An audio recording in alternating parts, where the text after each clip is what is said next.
harassing removal and a coup while General Gowon was attending a meeting of the Organization of African Unity in Uganda. Retired military officers have called on the armed forces to stay out of politics and government. TVC News senior correspondent Solomon Ajizogo reports. Invasion in 1970. The moment when news filtered in and then head of state General Yakubu Gowon received the information he's been removed from government. Colonel Joe Garba announced the overthrow of the head of state while he was away in Kampala, Uganda, attending the 12th summit of the Organization of African Unity, OAU. So it took him a little while to get the news of his removal, and he honorably recused himself from the meeting. From all indication, a new government has been established in Nigeria.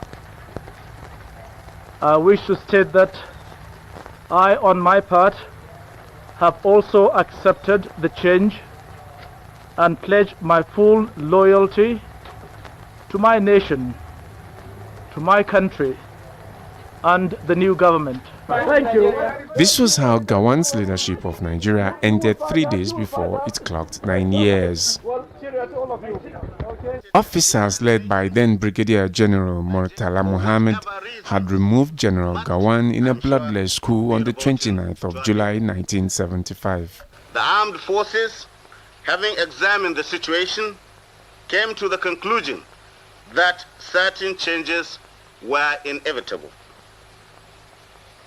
After the Civil War, the affairs of state, hitherto a collective responsibility, became characterized by a lack of consultation, indecision, indiscipline, and even neglect. The coup plotters had accused Gowon of refusal to fast-track a return to civil rule. The government has not been able to fulfill the legitimate expectations of our people.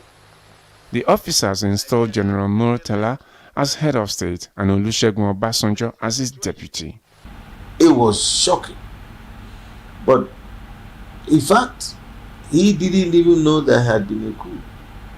If you remember the picture, as he came back to sit at that conference, that was when, some head of state was saying, you heard what is coming from your country, I think there's a problem there. It's a problem. So he went out. Who was the commander of the Brigade of Guards? General Garba. Okay? His own man from that same Plateau State.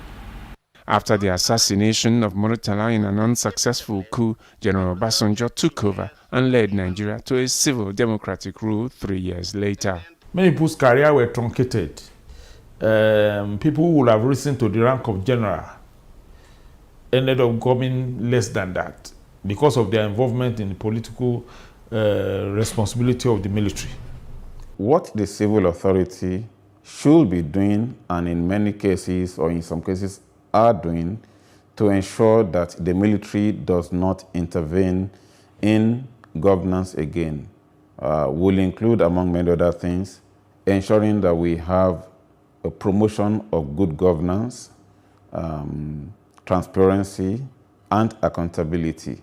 Apart from rising to become head of state, General Gowon had the enviable record of being the military chief of staff, Federal Commissioner of Defense, Federal Commissioner of External Affairs, and Chief of Army Staff.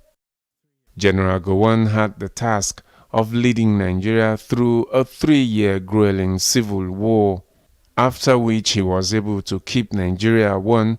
Since the Nzegu's coup to the counter coup to the General Gowon's coup to Murtala Muhammad's coup.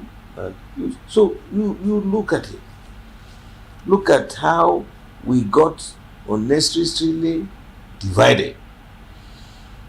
Look at the Civil War. Since his ouster, General Gowon has made an unsuccessful attempt to return to power as a civilian.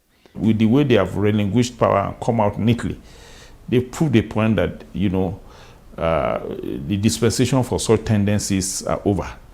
the military should please never ever venture into politics.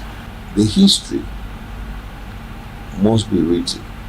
This country must ensure that we teach our children the history of this country. Now close to 90 years, General Gowon is now preoccupied with the role of a statesman, mobilizing for the unity and stability of Nigeria through prayers.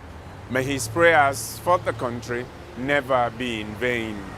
Solomon Ajiziogu, TVC News.